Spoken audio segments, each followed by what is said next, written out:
એમાં એમાં આ મોટાભાગના જે અગરિયાઓ હતા એ અગરિયાઓને જમીનો આપી દીધી. આજે આપણે જોઈ રહ્યા છે જાહેરનામું જે છે એની નકલ જે છે એ આપણે સ્ક્રીન ઉપર જોઈ રહ્યા છે.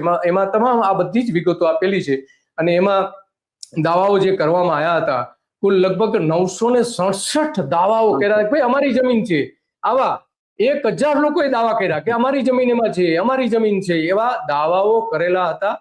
એના આધારે બધા દાવાઓ સાંભળવામાં આવ્યા અને ઘણા તો એવા કે અમારે વડીલો પાર્જિત જમીનો હતી ને 50 વર્ષથી અમે મીઠું ત્યાં પકવીએ છીએ, એવા પણ ઘણા બધા દાવાઓ એમણે કર્યા હતા. 2021 નો એ પત્ર પણ ગ્રામ પંચાયત થી લઈને ઘણા બધા પત્રો પણ લખેલા. ધારાસભ્યોએ ભલામણ કરી કે આ જે જમીન છે મીઠાના અગરિયાઓને આપી દો.